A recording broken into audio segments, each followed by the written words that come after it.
نحمده ونصلي على رسوله الكريم اما بعد فاعوذ بالله من الشيطان الرجيم بسم الله الرحمن الرحيم والذين يقولون ربنا هب لنا من ازواجنا وذرياتنا قرة اعين واجعلنا للمتقين اماما صدق اللہ العظیم۔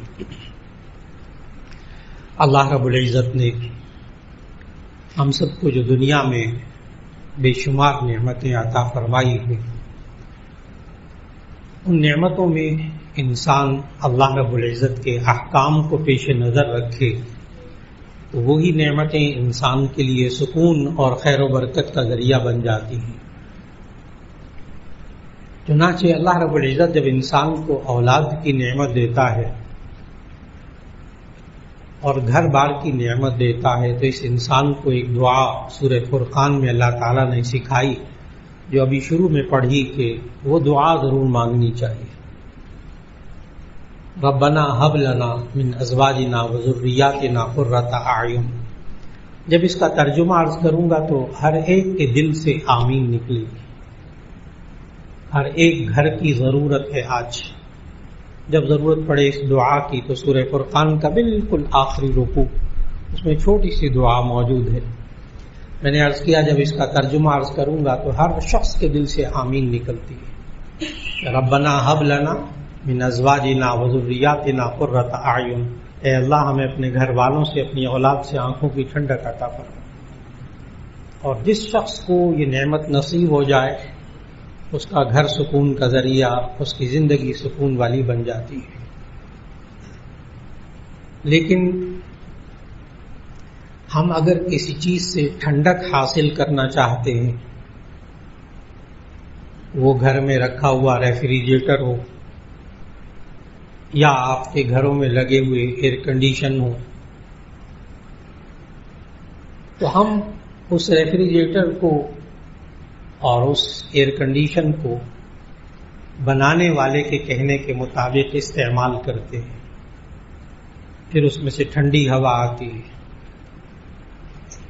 اب کوئی بندہ لاکھوں روپیہ خرچ کر کے بہترین ایئر کنڈیشن گھر میں لا کے رکھ لے اور اس میں سے ٹھنڈی ہوا نہ آئے، بڑا کتنا پریشان ہوتا ہے بندہ۔ لاکھوں روپے خرچ کیا تھا، اتنا حبس کا موسم ہے، اس میں سے ٹھنڈی ہوا ہی نہیں آ رہی۔ اور وہ ڈیلر جس سے آپ نے لیا، دکاندار سے، اس سے جا کر یہ انسان فون کرتا ہے تو اس میں ٹھنڈی ہوا ہی نہیں آ رہی۔ کہتا ہے اچھا میں کوئی ٹیکنیشین بھیجتا ہوں۔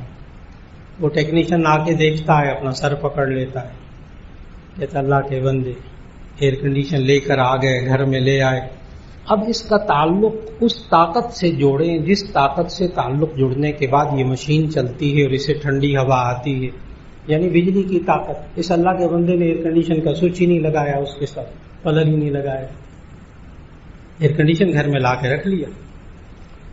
لیکن ہم بڑے سمجھدار ہیں الحمدللہ، ہم میں سے کوئی بھی ایسا نہیں کرتا۔ ہم سب سے پہلے اس کی وائرنگ بڑی اچھی کرواتے ہیں، پھر جناب اس کا سوئچ بڑا اچھا لگاتے ہیں، پھر اس کا تعلق جوڑتے ہیں، پھر مشین چلتی ہے، اس سے ٹھنڈی ہوا آتی ہے۔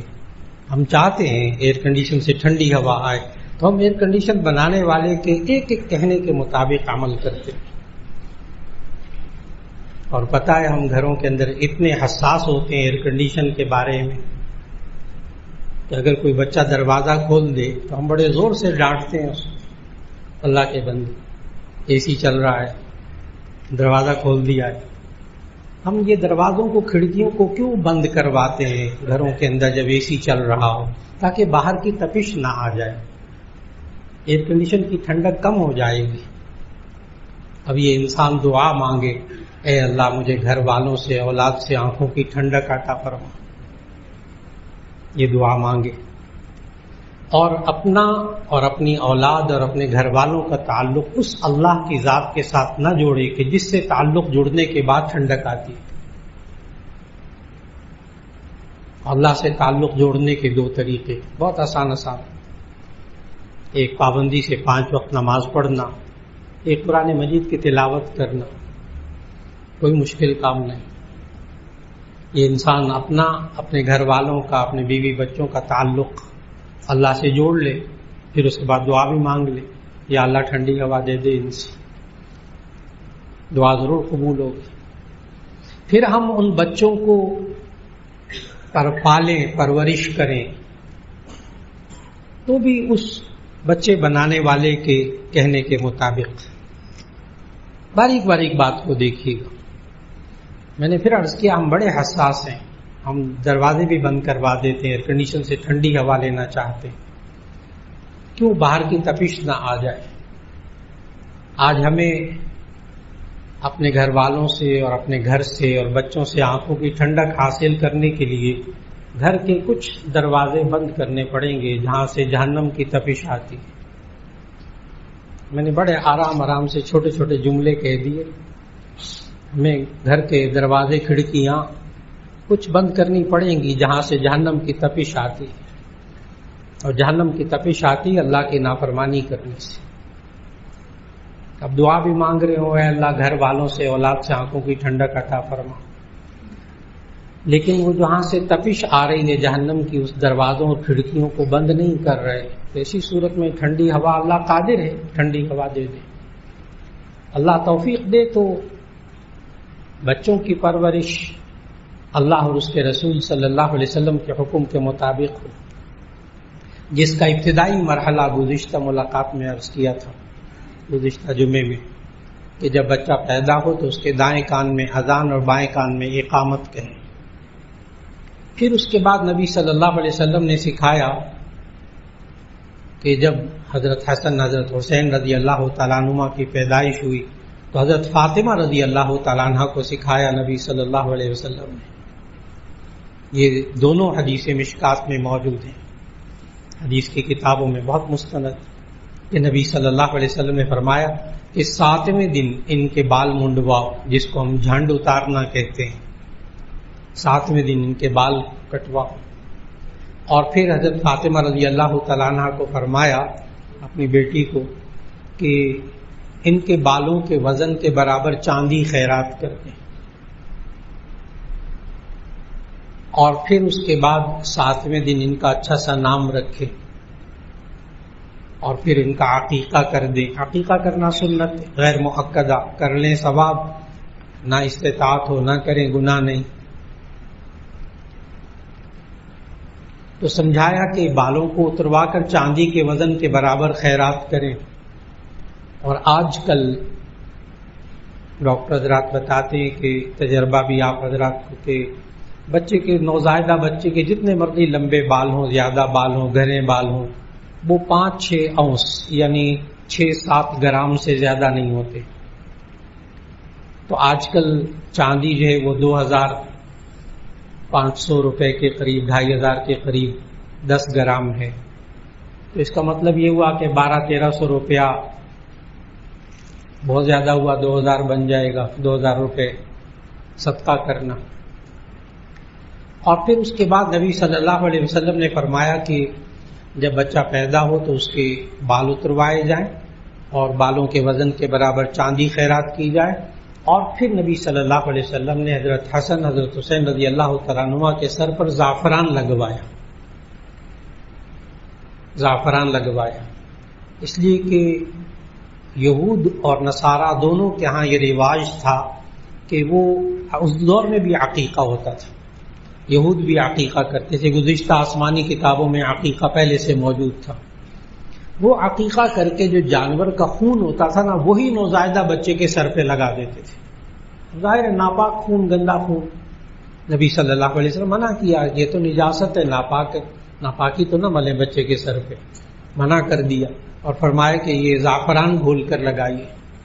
زعفران بہت مہنگا، لیکن اس کی چند پتیاں چند 100 روپے کی مل جاتی ہیں. وہ ایک چمچہ پانی میں لے کر گھول لیں اور لگا لیں، پیلا پیلا پانی ہوتا ہے. اور دور جدید میں جو میڈیکل سائنس ہے وہ اب یہ کہتی ہے کہ زعفران جو ہے وہ دنیا کا بہترین اینٹی سیپٹک، بہترین اینٹی سیپٹک. اب آپ سوچئے گا کہ دور جدید میں جو آفٹر شیو لوشن ہوتا ہے اس کا کام بھی یہی ہوتا ہے، اینٹی سیپٹک ہوتا ہے. اور نبی صلی اللہ علیہ وسلم نے وہ بال اتروانے کے بعد زعفران ملنے کو کہا. اور پھر نبی صلی اللہ علیہ وسلم نے سمجھایا کہ اچھا نام رکھ دے بچوں کا. اور فرمایا کہ اول ما نحل والد لولد کہ باپ اپنے بچے کو جو سب سے پہلے تحفہ دیتا ہے نا، سب سے پہلا جو گفٹ دیتا ہے، اسمہ، وہ اس کا نام ہوتا ہے، فلیحسن اسمہ، تو اسے چاہیے کہ اچھا نام رکھے۔ ماں باپ کی طرف سے پہلا ہدیہ تحفہ وہ نام، اس لیے اچھا نام رکھے۔ یہ نبی صلی اللہ علیہ وسلم نے نام رکھنے کا بھی ڈھنگ بتایا، سلیقہ سکھایا۔ سب سے اول چیز کہ اس میں شرک نہ ہو، اس نام کے اندر شرک نہ ہو۔ چنانچہ جہاں کسی صحابی کو ایمان لاتے تھے، کوئی خاتون ایمان لاتی تھی، ان کا نام شرک والا ہوتا تھا، نبی صلی اللہ علیہ وسلم تبدیل کروا دیتے تھے۔ جیسے حضرت ابو ہریرہ رضی اللہ تعالیٰ عنہ مشہور صحابی، ان کا نام اسلام لانے سے پہلے عبد شمس تھا۔ عبد شمس، سورج کا بندہ، اللہ کا بندہ ہوتا ہے نا، سورج کا بندہ تو نہیں، کھلا شرک۔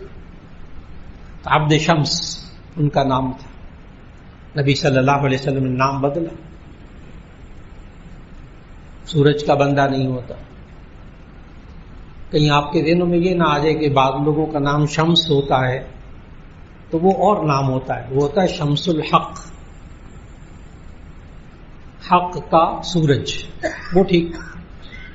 شمس الدین، دین کا سورج، وہ نام ٹھیک، اس کو لوگ شمس صاحب کہہ دیتے ہیں، شمس صاحب، وہ ٹھیک۔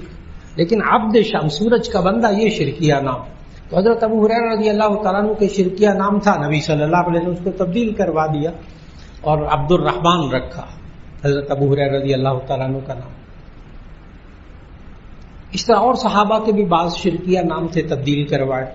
تو ایک تو یہ کہ اس میں شرک نہ ہو، نمبر دو اس نام کے معنی، مطلب اس کا اچھا ہو، مفہوم اچھا ہو۔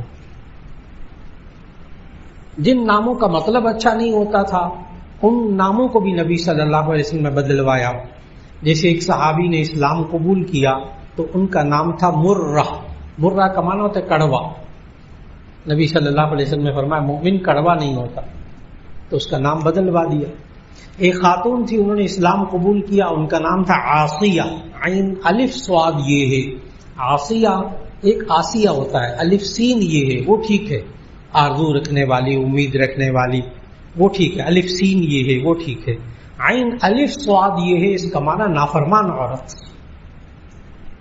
نبی صلی اللہ علیہ وسلم نے فرمایا کہ مومن عورت جو ہے وہ تو نافرمان نہیں ہوتی، تو عاصیہ بدل کر نبی صلی اللہ علیہ وسلم کا نام جمیلہ رکھوایا تھا۔ جمیلہ کا معنی خوبصورت عورت، اچھا نام رکھوایا۔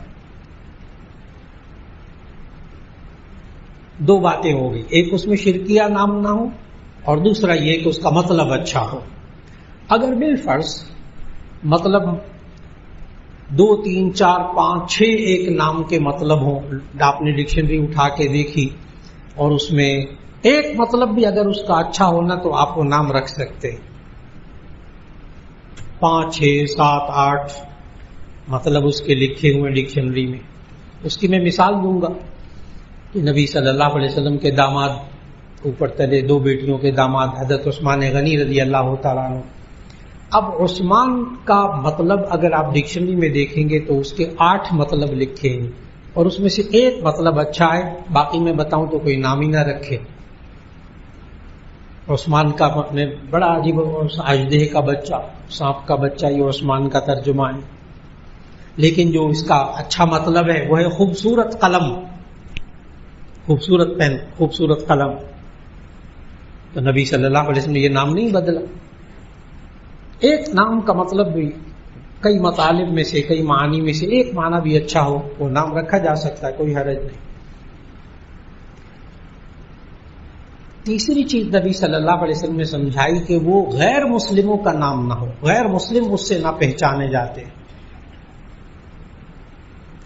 چاہے وہ کسی آسمانی کتاب میں کسی نبی کا نام ہو، اللہ کے نبی کا نام ہو گزشتہ آسمانی کتابوں کے اعتبار سے، اور وہ غیر مسلموں کی پہچان ہو، تو وہ نام بھی نہیں رکھنے کی اجازت اسلام میں۔ یہ آج کل بہت ہو رہا ہے، ہمارے نوجوان بچے بچیاں باہر ملکوں میں چلے جاتے ہیں، شادیاں ہو جاتی ہیں، وہاں بچے ہوتے ہیں، تو اپنے بچوں کے نام وہاں کے ماحول کے مطابق رکھنے کی کوشش کرتے ہیں، اور وہ کہتے ہیں یہ بھی تو نبی کا نام ہے، جیسے ابھی ایک دوست تو وہاں ان کے بچے ہوئے ان کے بیٹے کے ہاں، تو اس کا نام ڈیوڈ رکھا، ڈیوڈ۔ اب بائبل کی زبان میں ڈیوڈ داؤد علیہ السلام کو کہتے ہیں، وہ کہنے کہ جی اللہ کے نبی کا نام ہے۔ میں نے کہا ہے تو صحیح، لیکن یہ عیسائیوں کی پہچان ہے، ڈیوڈ نہیں رکھ سکتے، داؤد رکھنا پڑے گا۔ کہنے کہ اسپیلنگ ملتے جلتے ہیں۔ میں نے کہا جو بھی ہو جائے، ڈیوڈ نہیں پکارنا آپ نے، یہ غیر مسلموں کی پہچان ہے۔ اسی طرح یوسف علیہ السلام، یوسف پیغمبر کا نام ہے، بالکل یوسف اپنے بچوں کا نام رکھیں، لیکن بائبل کی زبان میں اس کو جوزف لکھا جاتا ہے، یوسف علیہ السلام جوزف۔ اب کوئی بچے کا نام جوزف رکھے کہ جی بائبل میں آتا ہے، جائز نہیں ہوگا۔ سلیمان علیہ السلام بالکل ٹھیک نام، لیکن جب آپ اس کو بائبل میں پڑھتے ہیں تو وہاں پڑھیں گے سولومن، سولومن، جائز نہیں ہوگا رکھنا۔ اسحاق علیہ السلام، اب اسحاق نام رکھ سکتے ہیں، بالکل ٹھیک، لیکن بائبل کی زبان میں اس کو آئزک کہتے ہیں، آئزک، اسحاق۔ اب آئزک کہنا درست نہیں ہوگا۔ یہ جتنے نام باہر ملکوں میں رکھے جاتے ہیں، اگرچہ وہ انبیاء کے نام ہوں گزشتہ آسمانی کتابوں کے اعتبار سے، اور وہ یہود و نصارہ وہ نام رکھتے ہیں، وہ نام رکھنا جائز نہیں۔ تو تین باتیں ہو گئی، ایک اس میں شرک نہ ہو، ایک اس میں مطلب اس کا اچھا ہو، نمبر 3 وہ غیر مسلموں کا نام نہ ہو، غیر مسلموں کی پہچان نہ ہو اس نام سے، چاہے وہ کسی زبان کا ہو۔ یہ اسلام میں کوئی پابندی نہیں ہے کہ وہ عربی کا نام ہو، آپ عربی میں رکھ سکتے ہیں، آپ فارسی میں رکھ سکتے ہیں، آپ اردو میں نام رکھ سکتے ہیں، آپ سرائیکی زبان میں نام رکھ سکتے ہیں، پنجابی میں نام رکھ سکتے ہیں۔ اس کی میں مثال دیتا ہوں، جیسے مثال کے طور پر عطا اللہ عربی نام ہے، عطا اللہ، اس کا آپ جب پنجابی میں ترجمہ کریں گے وہ گا اللہ دیتا، عطا اللہ کا پنجابی میں ترجمہ اللہ دیتا، بالکل ٹھیک، عطا اللہ بھی نام رکھ سکتے ہیں۔ آپ سرائیکی میں اس کا نام رکھنا چاہیں عطا اللہ کا ترجمہ تو اللہ ڈیوایا، اللہ ڈیوایا سرائیکی زبان میں، ٹھیک ہے، بالکل نام ٹھیک ہے، آپ سرائیکی میں نام رکھ لیجیے، عربی میں رکھ لیں، اردو میں رکھ لیں، کسی اور زبان میں رکھ لیں، لیکن اس کا مطلب اچھا ہو، مطلب درست ہو، جائز۔ خود یوسف یہ نام عربی نام نہیں ہے، قرآن مجید میں آیا، حضرت یعقوب علیہ السلام نے اپنے بیٹے کا نام یوسف رکھا۔ یوسف کا معنی ہوتا ہے مزید اور زیادہ، اور زیادہ۔ یعقوب علیہ السلام نے سب سے پہلے اپنے بیٹے کا نام یوسف رکھا، یعنی اللہ اور زیادہ اولاد دے، مزید کا معنی اور زیادہ۔ چنانچہ جو اپنے بچے کا نام یوسف رکھ دے تو اللہ تعالیٰ اس کو اور اولاد دیتا ہے، یوسف کے اور بھائی بھی ہوتے ہیں، بہنیں ہوتی ہیں، یہ اللہ کا نظام ہے کہ آپ نے نام رکھا۔ ناموں کا کیا اثر ہوتا ہے تو اس کا جواب بہت آسان سا ہے، اگر مطلب آتا ہو تو یقیناً اثر ہوگا۔ اگر کسی برا نام ہو اور اس کا مطلب بھی سب کو پتا ہو، وہ کسی بندے کا رکھ دیا جائے تو اس پر ظاہر ہے اس کا اثر ہوگا۔ لیکن یہ کہنا کہ جناب کوئی حساب کتاب لگا کے، ذائچہ لگا کر، کوئی علم ابجد جو نمبرنگ کا علم ہوتا ہے اس کے ذریعے ماں کا نام، باپ کا نام، وقت اور دن، ان سب کا حساب لگا کر کوئی نام نکال کے ہمیں بتائیں، یہ سب باتیں انسانی ذہن کی پیداوار ہیں، اس کا وحی سے تعلق نہیں ہے۔ حساب کتاب لگانے کی کوئی ضرورت نہیں، یہ شرعی چیز نہیں ہے، اس پر ایمان یقین بھی نہیں رکھنا چاہیے، بس مطلب اچھا ہو اس کا، شرکیہ نام نہ ہو۔ اور پھر اس کے ساتھ صحابہ کرام، صحابیات کے ناموں پر کتابیں موجود ہیں ماشاءاللہ، تو وہاں ان کتابوں میں سے نام رکھا جا سکتا ہے۔ آج کل جو سب سے زیادہ مشکل پیش آ رہی ہے وہ نیٹ سے نام تلاش کر کے، اب نیٹ پہ لکھا ہوتا ہے یہ جنت کی حور کا نام ہے، یہ جنت کے دروازے کا نام ہے، یہ فلاں کا نام ہے، نیٹ کے اوپر بے تحاشا پڑا ہوا ہے مواد، لیکن حقیقت یہ ہے کہ اس کا تعلق ڈکشنری سے نہیں ہوتا، اس کو کوئی مستند چیز نہیں ہوتی، اس لیے نیٹ پہ دیکھ بھی لیا جائے۔ اور بعض لوگ ہوتے ہیں، اور اچھا مزاج ہے یہ، بہت سے نوجوان شادی شدہ جوڑے ہیں، جب وہ اپنے بچوں کا نام رکھنا چاہتے ہیں تو ایک منفرد نام رکھنا چاہتے ہیں، کہ نام ایک تشخص ہے نا، ایک شخصیت کی پہچان ہے، تو کم از کم ہمارے خاندان میں وہ نام نہیں ہونا چاہیے. یہ ایک سوچ ہے، بہت اچھی سوچ ہے، بہت اچھی سوچ ہے کہ خاندان میں وہ نام نہ ہو، ایسا نام رکھا جائے. یہ نہیں کہ پوری دنیا میں کسی نے نہ رکھا ہو، ایسا نہ کیجیے، بس اپنے خاندان میں وہ نام نہ ہو تاکہ پہچان ہو جائے. اور بعض حضرات کا مزاج ایسا ہوتا ہے کہ وہ 4 بچوں کا نام ایک جیسا رکھتے ہیں، اپنے بچوں کا نام. جیسے فیصل آباد میں بہت بڑے بزرگ گزرے، مفتی زین العابدین صاحب رحمۃ اللہ علیہ، تو ان کے 4 بچے ہوئے، انہوں نے چاروں کا نام یوسف رکھا. ان کو یوسف نام اتنا پسند تھا. تو ان میں سے 1-2 ابھی بھی زندہ ہیں، باقی تو انتقال کر کے بچے. تو وہ انہوں نے فرق کیسے کیا، یوسف اول، یوسف ثانی، یوسف ثالث، یوسف رابع. پہلا یوسف، دوسرا یوسف، تیسرا یوسف، چوتھا یوسف. میں نے بتایا ایک بہت بڑے بزرگ نے یہ کام کیا. اب یوسف رابع زندہ ہیں، وہ بھی بزرگ ہو چکے ہیں. تو کہنے کا مقصد ایک نام بھی رکھا جا سکتا ہے سب بچوں کا، اور کس طرح رکھا جا سکتا ہے. نبی صلی اللہ علیہ وسلم کو خود جو نام پسند تھے بہت زیادہ، وہ 2 نام تھے، عبداللہ اور عبد الرحمن. عبداللہ اور عبد الرحمن. لیکن عجیب بات بتاؤں آپ کو، نبی صلی اللہ علیہ وسلم کے بیٹے طیب، طاہر، قاسم، ابراہیم. طیب، قاسم، ابراہیم. ابراہیم کا تو انتقال نبی صلی اللہ علیہ وسلم کی گود میں ہوا. تو یہ 4 بیٹے، 3 بیٹے ہوئے، 4 بیٹے ہوئے، لیکن کسی کا نام عبداللہ عبد الرحمن نہیں رکھا. یہاں محدثین لکھتے ہیں کہ اگر نبی صلی اللہ علیہ وسلم اپنے کسی بچے کا نام یہ رکھ دیتے ساری دنیا پھر وہی نام رکھتی. پسند فرمائے، پسند فرمائے. اس لیے بچوں کا نام رکھتے ہوئے تھوڑی سی چند منٹ کی تحقیق کر لیجئے، کسی عالم سے پوچھ لیجئے، اس کا مطلب اچھا ہے وہ رکھ لیجئے. اور یہ سوچ کر جو میں نے حدیث سنائی، اول ما نحل والد لولد اسمہ فلیحسن اسمہ، کہ ماں باپ اپنے بچے کو جو پہلا تحفہ دیتے ہیں وہ اس کا نام ہوتا ہے، اس لیے اس کا بہترین اچھا سا نام رکھنا چاہیے.